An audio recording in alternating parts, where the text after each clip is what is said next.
Today is Friday, 8th of April 2022. But here in Ukraine we use another calendar measurement. We do not remember and do not say the date, or the day of the week, or the name of the month. On the question, what date is today, most of my Ukrainian fellows would respond, this is the 44th day of Russian aggression against Ukraine.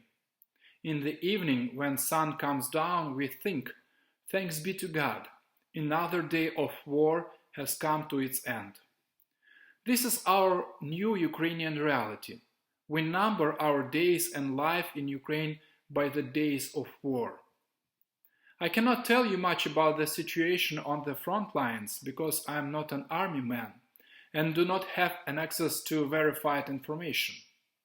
But from what I know, real war is much different and much more tragic, horrible, and disgusting from what we saw in movies such as Saving Private Ryan.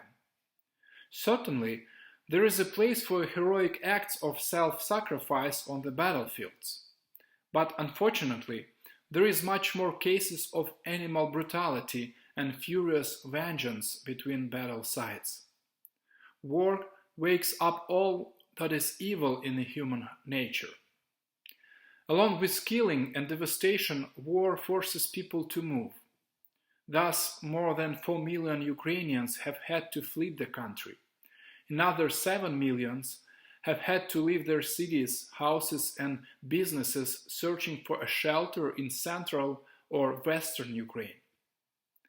In response to this tragical Ukrainian exodus, many national organizations and local communities and simply individuals assist refugees in different ways.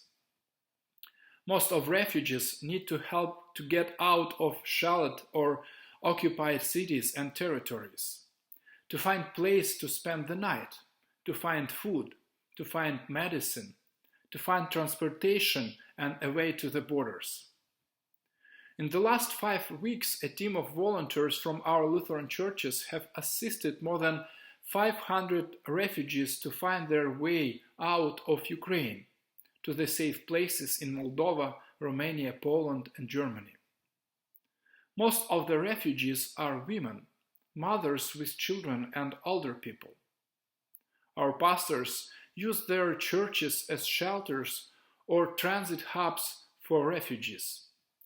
We gather refugees from Dnipro, Nikolaev and Odessa, bringing them to the Odessa Theological Seminary for a night and then transport them to the Moldova or Romania borders. Our partners in Germany and other countries meet the refugees, host them and help them to. At the same time, most Ukrainians do not want to or are not able to leave their homes and travel abroad.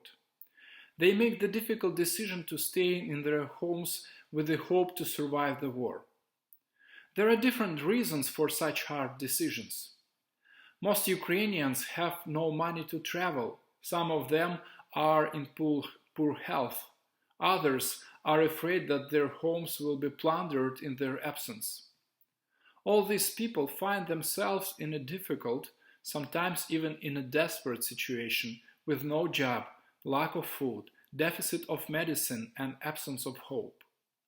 I'm so thankful to all of you for the financial support which enable us to quickly respond to this desperate situation and meet the needs of people who are desperately need help. With your support we purchase food and other needed goods for the people. We invite them to come to our churches and get a food bag. We deliver humanitarian aid, clothes and shoes to those who left their homes carrying only a hand luggage. Cities that are located close to the front line experience a great deficit of medicine. So we put our efforts to find and to deliver antibiotics, treatment for blood pressure, medicine for cardio treatment, and sedative medicine to the people. I should also mention that caring for people who suffer from war is often a very difficult task. Refugees who have been through so much are often very stressed, scared, overwhelmed. People have had to fight for survive, have had to fight for food, for life, and our calling is to help them. Again, I want to thank all of you for your efforts in support of all Ukrainians in such a difficult time. Thank you for your generosity, for your giving hearts, and for your trust in us. We don't know what future holds. It looks like the war in Ukraine will not end very quickly.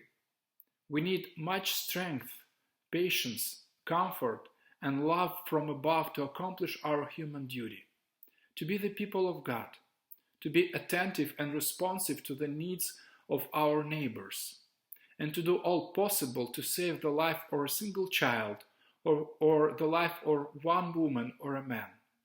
Thank you, and God bless you.